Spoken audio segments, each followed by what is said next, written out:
Coming up next, I'm giving y'all this prison story about a guy named Triple C. And you just gonna have to stay tuned to the Jersey Street Corner Prison Talk Show to find out exactly why he was called Triple C and what that stood for. Stay tuned, y'all. Coming up next. I be telling stories about the pushers and the traffickers, trying to keep the YNs away from the bandits. Don't eat the honey bun, don't drink the coke, don't become another victim or the butt of a joke. Don't close both eyes when you sleep or get choked. When you go to the mess hall, sit with your team, cause if you sit with some punk boy, you can get seen. You smoking my work, man? Is you smoking my work? Nah, man. I see your lips all frosty, man. Yeah, get him, get him. Oh man, no, I ain't smoking, man. I don't smoke crack. What up? We are back. Who am I? Jersey Street Corner, and this is the Prison Talk Show, people. So let's get into it. Alright, now, y'all saw that thumbnail, and it's very typical that you might have met somebody like that guy in the thumbnail before in your life. And if you haven't come across a guy like that, well, congratulations to you. You've avoided the hood. Now, what do you think happens to these type of people? No shade. But I'm going to put it to you this way. The same big box where all the diabolical criminals are held, all the burglars and unalivers and scammers and you name it. Guess what, y'all? That big box, well, they don't discriminate. The big box locks anyone up, including drug fiends. Yeah. So don't think somebody gonna take it easy on you just because, oh, you strung out on this and that and you just trying to get money to feed your habit and that's why you did this and that. Nah, you committed a crime. Therefore, even if it's only a punk ass 365 or maybe a 3-step or even a 4-year flat, even if you get chump change to do, you are going to the penitentiary. And when you do go to the penitentiary, things will change.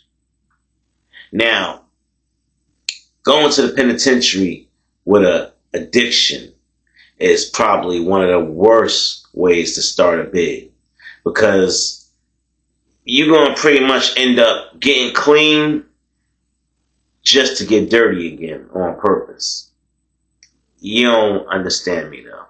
They're going to force you to get clean until they can't force you no more. And when I say force, I mean, depending on where you come from and how you get there, you might end up doing lockup in a, mixing up from jail to jail, prison to prison, what have you. Somewhere down the line, they're going to stick you in a room by yourself with nobody and nothing. And they're not going to give you access to any medicine or anything like that. Especially if they find out that you have a problem, they're going to detox you on the rip. That means you're going to be balled up in the middle of that cell, sweating like a hyena. Yeah. Now, some of y'all might say, well, that's good for them. That's good for them. They need to sober up. They need to clean up. If that's the only way it's going to happen. But it's kind of inhumane, y'all. Now, normally these places out here in the real world will walk you through steps and give you things like Suboxone and what have you to kind of baby steps nudge you off of this addiction. But, nah. The prison system, they don't play that. They are not there to help you. They are there to babysit you. They do not care whether you rehabilitate or not. If you have a mental illness, deal with it yourself, or the other inmates could deal with you. So, Your life is really in your hands when you're in prison, especially if you have issues like some people do. Now, I will say this. Those substances are very easy to come by in prison. You just need to know the right person. And once you know the right person, well, that could possibly ruin your life as far as prison goes. Because once you owe the right or the wrong person, you end up being owned. And we're going to get into that a little further. Let's go. Now, this guy named TG, he was a prison hustler. And by hustler, I mean substances. He was a neutron, but not only did he get respect in the whole prison, let's just say he rocked with a certain set of bloods. And I guess you could say he paid for protection, but it really wasn't that. They rocked with him too, but he broke bread just to make sure ain't nobody tried nothing. They already knew what it was. They had his back. And as usual, in most prisons, the Bloods held it down. Their numbers was crazy. Now, back then, and this is crazy, this operation that they had popping off. You know how you in the streets and you got the freedom to do whatever you want, you know, baking soda and this and that and blah, blah, blah. Well, these guys was cooking up in prison. Yeah, y'all, they was making Ready Rock in prison. Say it ain't so. They was getting the raw, dropping it in that pot. Bow! Bringing that thing back. In prison. Now, I don't know at what point this guy entered the pod. I can't call it. But his name was Triple C. And he looked kind of weird and skinny and scrawny. But supposedly his reputation was that he could bring anything back. He's cooked. He could spit and bring that shit back. He ain't even need water. That's how good they say he is. Now, supposedly Triple C stood for Carolina Crack Chef, and apparently he know his way around the kitchen. This guy could do his damn thing. So, of course, TG gonna hire him.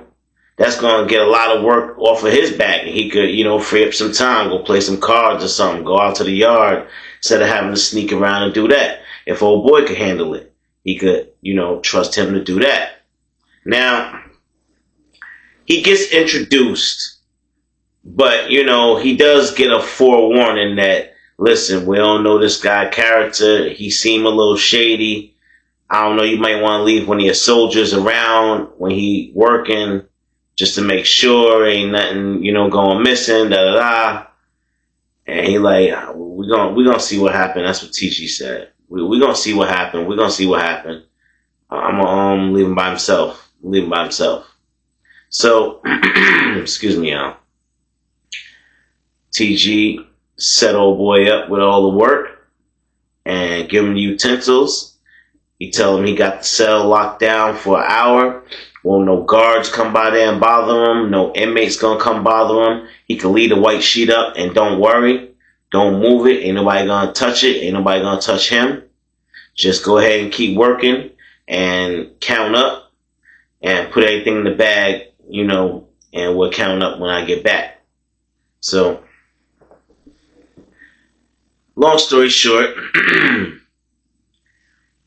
TG go out the yard, kick it with his homies, walk around, you know, play a little catch. They got a little football out there. Come back in. Now, it's almost time for it's time for dinner. Right before, you know, the last count. So he gotta make sure he get all his work. He ain't gonna leave his work over there with old boy, with Triple C. He wanna make sure he get all his work or as much of it that's done as possible. Because you don't leave your work with another man. Not like that, not overnight. Now you asking for it.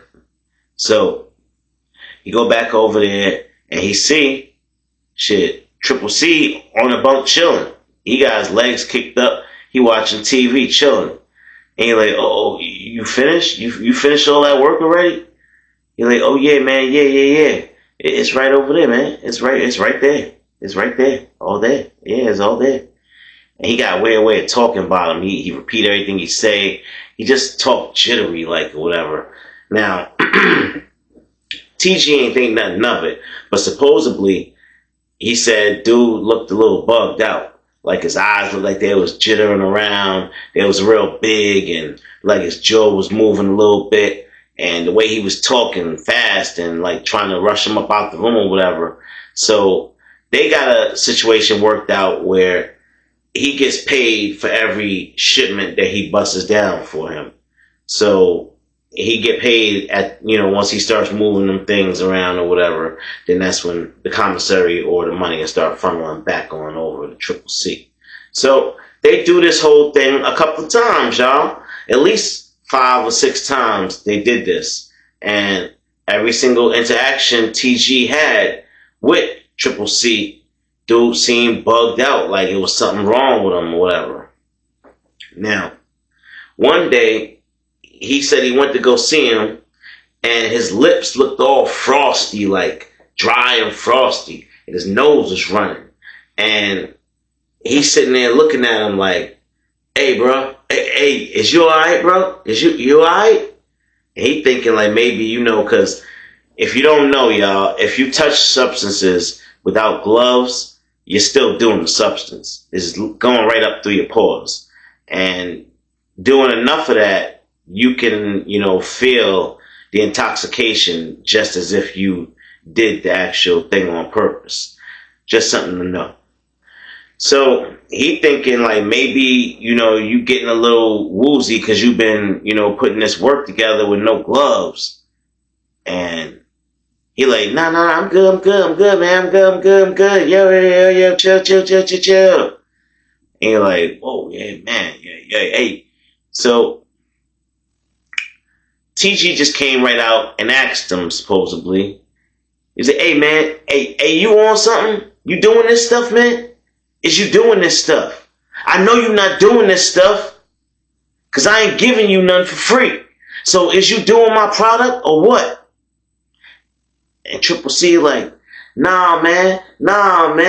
Yo, you already know, man. I ain't touching your stuff. I ain't touching it, man. I swear, man. I swear. Count it up. Yeah, it's always been right. Every week has been right. Now, TG like, all right, man, all right. He take all this shit. He head on out. He stash it in the waist. Head on out of there back to his cell. Now, after lockdown, Triple C is in his cell with his roommate, which, by the way, is also, well, you guessed it, birds of a feather flock together.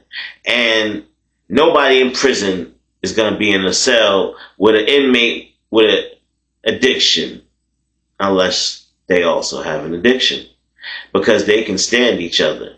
But somebody that doesn't have an addiction will not be able to put up with all of the nonsense that goes on in that cell. So, once the lights go out, these guys get the bussin' a bag wide open. Yeah. Now, Triple C was running a cold game that nobody knew about it. It was the perfect thing. But he got sloppy, y'all, and he let his cellmate in on the action. And let's just say his cellmate had loose lips. So, obviously, Triple C was shaving points off of each one of those bags that he put together. So when he gave TG his bags, He gave him the right count, but oh, if he dropped that whole package on the scale, he would see they are exactly 1G light. He was snatching 1G every single package. Now in prison, that's a lot. I know y'all thinking like that's not a lot at all. It's a lot. You could break that down so many ways. Yeah, y'all. You could turn that into $1,000. No cap.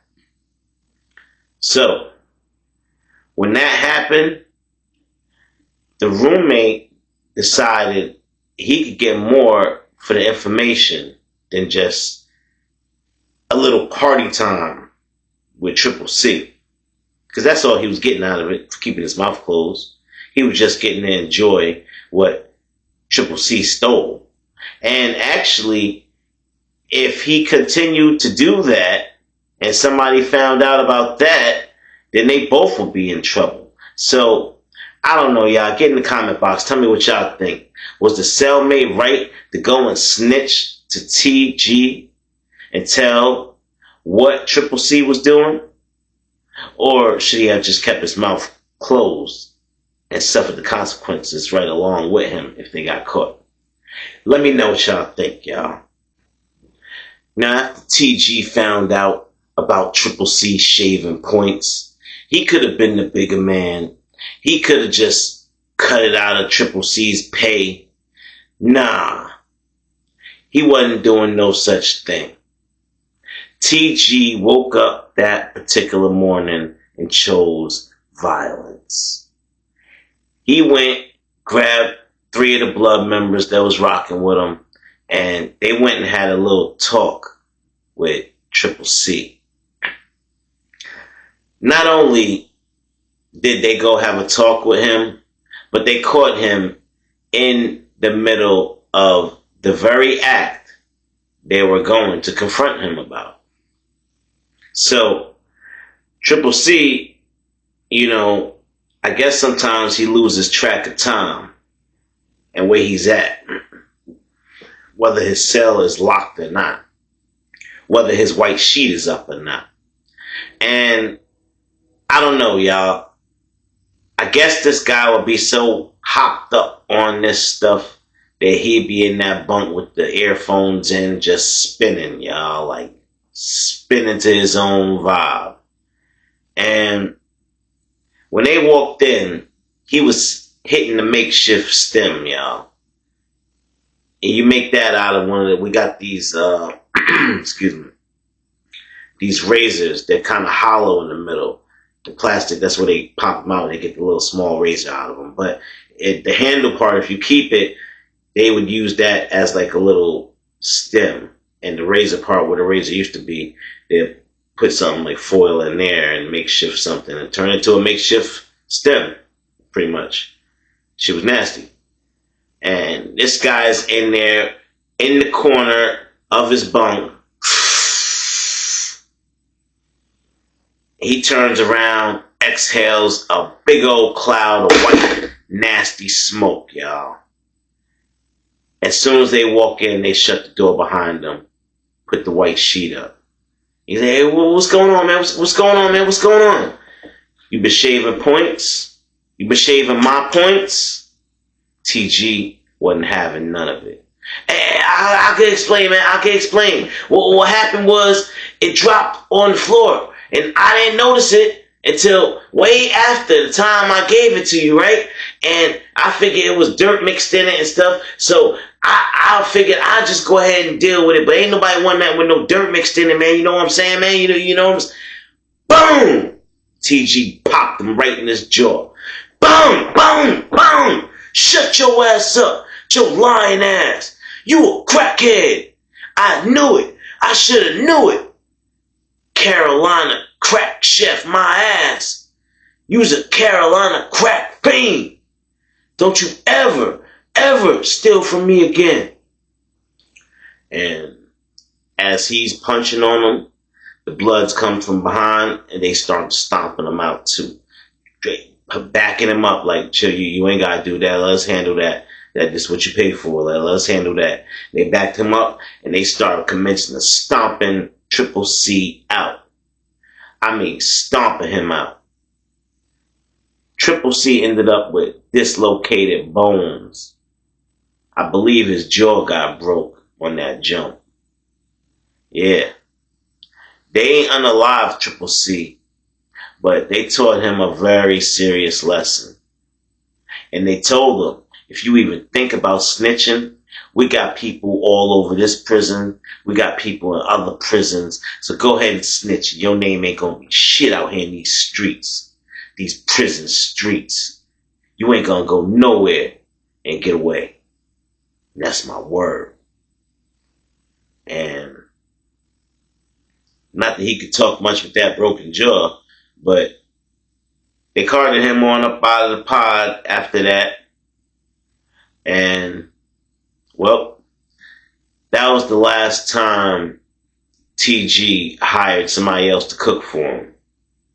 After that, he just did his own cooking. And he said he ain't messing with nobody. It ain't worth it. He was a pain in the ass anyway. The dude always wanted to get paid before he did the work. All types of crazy shit. But anyway, y'all. So that was that. And that is the end of that story. I really hope you liked it. If you like content like this, stay tuned, people. Come back for more at the Jersey Street Corner Prison Talk Show. And as usual, I am your boy, Jersey Street Corner. And I'm out. You a real hater, I'm here to address that. When it comes to storytelling, I'm the best at. You a real hater, I'm here to address that. When it comes to storytelling, I'm the best at.